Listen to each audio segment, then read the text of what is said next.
안녕. 자, 오늘은 바로 어떤 주제에 대해서 수업을 할 거냐? 바로 개화라는 주제로 수업을 할 건데, 자, 바로 이게 뭐냐? 우리 지난 시간에 수업을 들은 친구 알겠지만, 자, 우리 시장이 열렸지. 바로 개항이 이루어졌잖아. 그럼 열린 항구로 외국에 발달된 문화, 문물, 외국인들이 막 쏟아져 들어왔을 거란 말이야? 그 같은 외국 문화, 외국의 문물, 외국 사람들과 접하면서 우리의 리액션은 크게 두 가지가 나타났을 거야. 한쪽에서는 외국 거 너무 좋아, 그들처럼 우리도 한번 돼보자 라는 아이들과, 반대쪽에서는 아니야, 우리 게 최고야, 우리 거 지킬 거야 라는 아이들로 아마 두 가지 반응이 나왔을 텐데, 우리는 외국의 문화를 적극적으로 수용하여 그들처럼 돼보자, 개화라는 단어를 가지고 공부할 거고, 반대쪽은 우리 거 지킬 거야, 위정척사라는 단어로 우리가 공부를 할 거야. 오늘은 그 첫 번째 시간으로 난 외국계 좋아, 외국 거 적극적으로 더 받아들여서 그들처럼 될 거야 라는 개화 운동에 대해서 한번 공부해 보도록 하자. 자, 그럼 먼저 우리 한번 예를 들면 우리 뭐 헬스클럽을 등록한다든지 어떤 운동을 시작할 때 곧바로 운동을 시작하는 게 아니지. 뭐부터 먼저 이루어져? 그렇지. 나 운동해야 되는데, 살 좀 빼야 되는데, 먼저 이런 생각을 해야 행동으로 실천이 되는 거잖아. 개화도 마찬가지야. 자, 먼저 나 개화해야지 라는 생각, 바로 개화 사상이 어떻게 우리나라에 있었으며 어떻게 그게 발전했는지부터 먼저 배우자. 자, 먼저 국내에서 내용은 뭐냐? 이미 그 전부터, 즉 개항이 되고 개화라는 개념이 나오기 전부터 우리나라 내에서는 외국의 것들을 적극 수용하고 받아들이자라는 의견이 이미 있었다라는 거지. 바로 1학기 우리 후반에 배웠던 실학 때 배웠지. 중상학파, 그렇지, 바로 북학파지. 자, 청나라에 발달된 문화를 적극적으로 받아들이자, 즉 외국 거 받아들이자라는 의견이 이미 있었다고. 그 같은 북학파를 이어받은 아이들이 바로 통상개화론, 우리 배웠잖아, 고종 때. 그렇지, 적극적으로 문호 개방해서 빨리 받아들이자, 그리고 발전하자. 자, 이런 단어를 외우는 게 중요한 게 아니라 이미 우리나라 내부에 북학파로부터 시작하여 통상개화론으로 이어지는 외국 거 받아들이자라는 의견이 있었다라는 거지. 자, 그럼 통상개화론을 조금 깊게 들어가면, 자, 이 론이다 보니 어떤 이 같은 학문을 연구하고 이론을 만든 사람들이 있을 거 아니야. 대표적으로 박규수, 오경석, 유홍기 같은 사람들이 있다라는 거. 자, 박규수는 박지원의 손자야. 자, 바로 북학파를 정통으로 이어받은 사람이지. 자, 그리고 오경석, 유홍기는 역관이야, 역관. 요즘으로 치면 외교관이지.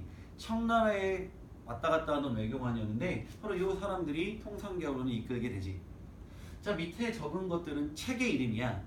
바로 이 같은 통상개화론자들이 국내에 가지고 들어온 외국 책들이거든. 해국도지 영한지야. 자, 청나라에서 가져온 책인데 이 책의 내용은 뭐냐? 지리책이야, 지리책. 세계 지리 같은 게 나와 있는 책인데, 우리 지도 보면 지명만 나와 있는 것도 있지만 어떤 지도책도 있어. 그 지역에 꼭 가볼 만한 곳, 그 지역의 맛집, 즉 그 지역을 소개하는 지도책도 있잖아. 바로 그런 것들이야. 자, 외국에 대한 소개가 정리되어 있는 책들이지. 자, 이런 책들이 우리나라에 들어옴에 따라 더욱더 외국 거 받아들이자라는 의견이 늘어나게 되는 거지. 자, 이런 국내 이런 분위기 속에, 자, 국의 영향을 봐야 되는데, 자, 얘들아, 우리나라 주변에 있는 대표적인 두 나라가 어디지? 그렇지, 청나라와 일본이지. 자, 그럼 질문. 청나라, 일본, 조선 중에 개항이 제일 빨랐던 곳이 어디냐? 그렇지, 바로 청나라야. 자, 청나라는 1840년대 영국한테 시장을 처음 열어, 개항을. 그 다음 일본은 1850년대 미국한테 시장을 열어. 우리나라는 언제였어? 그렇지, 바로 1876년 70년대 개항이 이루어지잖아. 자, 그럼 개항의 순서는 청나라, 일본, 조선이네. 그럼 선생님이 얘기했잖아. 개항이 이루어져야 무엇도 나타난다? 개화도 나타난다.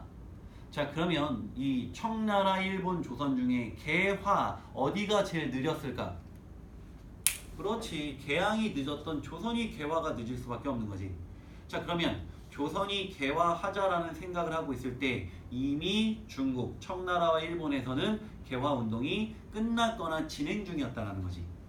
그럼 당연히 우리나라 처음 개화를 하는 입장에서 주변 국가, 청나라, 일본의 개화 운동을 그렇지, 참고할 수밖에 없었겠지. 자, 그래서 우리는 청나라의 개화 운동을 뭐라 부르느냐? 양무 운동이라 불러. 서양의 무기 기술을 중심으로 발전해 보자. 그게 바로 양무 운동이거든. 자, 무슨 뜻이냐? 중체 서용의 방법으로 개화 운동을 했다라고 하는데, 중국, 채, 몸. 중국의 몸을 유지한 채. 즉 중국의 몸, 생각, 제도, 법, 기본적인 중국 틀을 유지한 채 서양의 용, 쓸 용자, 쓸만한 것들을 받아들이자야. 즉 중국의 기본적인 제도, 법 틀은 유지한 채 서양으로부터 필요한 기술만 받아들이자야. 즉 싹 바꾸자가 아니라 필요한 것부터 조금씩 받아들이자야. 근데 이때 중국은 무기 기술에 좀 더 포커스를 맞췄다는 거지. 바로 이거의 중국의 개화운동, 양무운동. 반면에 일본은 청나라와 스타일이 완전히 달라. 자, 일본의 개화운동을 뭐라 부르냐? 그렇지, 바로 메이지 유신이라 불러. 자, 메이지 천황 때 유신, 바꿨다는 뜻이야. 자, 근데 일본은 어떻게 바꾸냐? 정신, 제도, 법까지 뜯어 고쳐야 진정한 개혁이고 진정한 개화라고 주장했어. 그래서 일본의 방식은 뭐냐? 바꿀 때는 어떻게 바꾸자? 그렇지, 싹 한 번에 다 바꾸자. 정신부터 제도, 법, 나라의 기관 운영, 어떤 문화, 어떤 기술 다 바꿔야 된다. 그래서 우리는 그들의 방법을 문명 개화라 불러. 자, 문명이란 인간이 이룩해놓은 모든 문화적인 요소들을 다 문명이라 부르는데, 그 모든 문명을 다 개화, 바꿔야 된다. 자, 이것이 일본의 방식. 자, 그럼 봐봐. 청나라는 천천히 받아들이자, 일본은 한 번에 싹 받아들이자. 성향이 완전히 다르지. 자, 이런 것들 사상이 자연스럽게 우리나라에 영향을 미치게 되는 거야. 자, 그래서 이미 우리 국내에서도 외국 거 받아들이자는 의견, 그리고 청나라 일본으로부터의 영향, 이런 것들의 영향으로 결과적으로 우리나라에 이제 우리나라 개화해야 된다, 개화를 주장하는 사람들, 바로 개화파가 만들어지게 된다는 거지. 자, 그래서 대표적으로 이 개화를 주장하는 개화파 어떤 사람들이냐? 자, 뭐 김홍집, 김윤식, 김옥균, 박용효 등등의 사람이 있는데, 사람 이름에 너무 스트레스 받지 말라는 거. 자, 그러면 이제 개화파가 만들어진 거야. 자, 근데 우리 친구들 한 3-4명이 모여서 어떤 메뉴를 하나 정할 때도 어때? 그렇지, 생각보다 통일이 어렵지. 누구는 뭐 짜장면이 먹고 싶다, 오늘은 뭐 부대찌개가 땡긴다. 서로 의견이 달라. 자, 그런데 메뉴 하나 정하는데도 이렇게 의견 모으기가 어려워. 근데 우리나라를 바꾸는, 개화를 하는 데 있어서 사람들의 의견이 하나로 통일되기는 그렇지 쉽지 않았을 거야. 그래서 이 개화파가 자신들의 의견, 색깔에 따라 나뉘기 시작해. 그래서 우리 지금 이어서 배울 게 뭐냐? 개화파의 분화야, 분화. 나눠지다. 자, 이 개화파가 왜 나눠지냐? 자, 센스가 있는 친구, 지금 수업 흐름을 잘 따라오고 있는 친구들은 어느 정도 조금 생각이 날 거야. 이미 우리나라보다 빨리 청나라와 일본에서는 개화운동이 있었잖아. 당연히 청나라, 일본으로부터 영향을 받았지. 자, 근데 청나라, 일본의 개화운동 스타일이 어때? 완전히 다르지. 한쪽은 천천히, 한쪽은 빠르게. 그렇지. 그래서 우리나라 개화파 사이에서도 야, 개화는 청나라처럼 해야 된다, 천천히. 아니다, 개화는 일본처럼 해야 된다, 빠르게. 이렇게 나뉘었다는 거지. 우리는 천천히 중국처럼 바꾸자라는 아이들을 온건개화파, 아니다, 일본처럼 급하게 바꿔야 된다, 급진개화파. 이렇게 쪼개지게 된다는 거야. 자, 쪼개지기 시작한 건 이모군란 이후에 쪼개지기 시작한 거. 자, 그러면 우리 온건개화파, 급진개화파가 나뉘었잖아. 이 분화된 아이들을 정리할 때 제일 좋은 건 이런 식으로 구별해서 기억하는 거겠지. 자, 그럼 대표적인 인물은 누구냐? 김홍집, 김윤식 같은 사람들이 대표적인 온건개화파, 김옥균, 박영효 같은 사람들이 전형적인 급진개화파. 자, 사람 이름이 중요한 건 아니야. 진짜 중요한 건 지금부터 이들의 성향. 과연 온건개화파는 정치적으로 어떤 성향을 띠고 있었습니까? 이들은 어느 나라 따라잡기야? 그렇지, 청나라. 그러니까 청나라와 친하게 지내자. 친청. 당시 우리나라는 청나라와 친하게 지냈었는데, 권력자였던 고종과 민비를 중심으로 한 민씨 정권, 그들도 온건개화파 생각이 같았던 거지. 청나라처럼 천천히 해야 된다. 당시 권력자들, 민씨 정권과 손잡은 아이들은 온건계합파.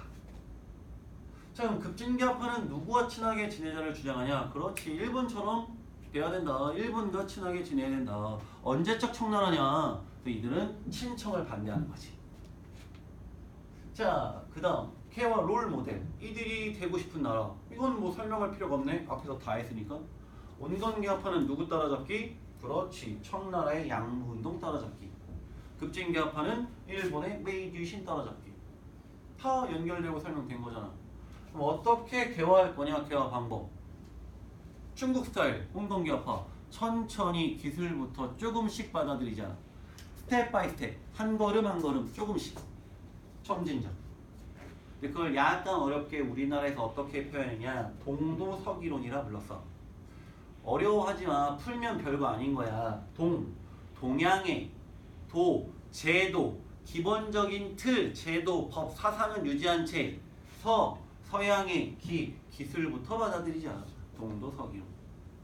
중국의 중체서용과 같은 뜻인 거지. 자, 그럼 급진계합파는 어떻게 개화하자고 했냐? 한 번에 바꿔야 된다. 급하게 급진적. 그리고 일본과 마찬가지로 모든 문명을 개화시켜야 된다. 문명 개화로. 이게 바로 급진개화파지. 자, 그럼 지금까지 개화 사상이 어떻게 우리나라에 만들어졌으며 그 결과 개화해야지 라는 아이들 개화파가 만들어졌고 그 개화파는 성향에 따라 청나라처럼 되자 온건개화파, 일본처럼 되자 급진개화파로 분화되었다까지. 자, 이번 시간에는 여기까지. 자, 좀 이따 이어서 하자.